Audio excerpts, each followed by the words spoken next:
Welcome to my kitchen. આજે બનાવીશું સવારના નાસ્તા માટે, ટ્રાવેલિંગ માટે લઈ જઈ શકાય તેવા હેલ્ધી, નરમ દૂધી મેથી ભાજીના થેપલા. તેના માટે અહીં મેં 2 વાટકી ઘઉંનો લોટ ચારીને લીધો છે. તેમાં 1 ટીસ્પૂન આદુ મરચાંની પેસ્ટ ઉમેરીશું. તમે તીખાશ પ્રમાણે લઈ શકો. લાલ મરચું, હળદર, ધાણા જીરું, અજમો, તલ, છીણેલી દૂધી, કોથમીર અને મેથીની ભાજી ઉમેરી લઈશું. 1/2 ટીસ્પૂન મીઠું અને મોણ માટેનું તેલ ઉમેરી લઈશું. મોણ માટે તેલ થોડું વધારે ઉમેરવાનું છે. 1 ટીસ્પૂન જેટલી ખાંડ પણ એડ કરી લઈશું.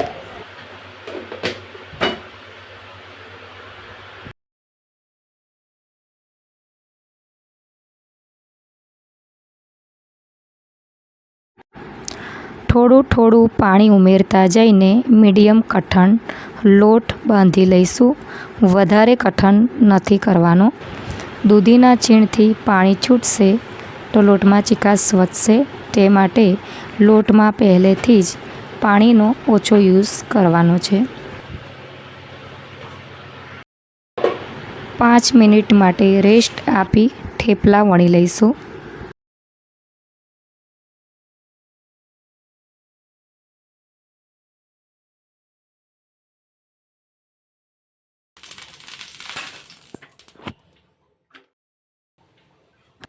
તવો ફૂલ ફ્લેમ પર ગરમ કરી લેવાનો છે.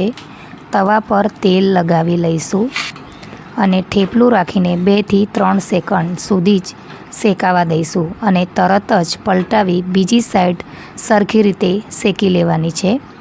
હવે પલટાવીને તેના પર તેલ લગાવી લઈશું. આ રીતે પલટાવતા જઈને બધા જ થેપલા શેકી લેવાના છે. આ રીતે બધા જ થેપલા તૈયાર કરી લઈશું.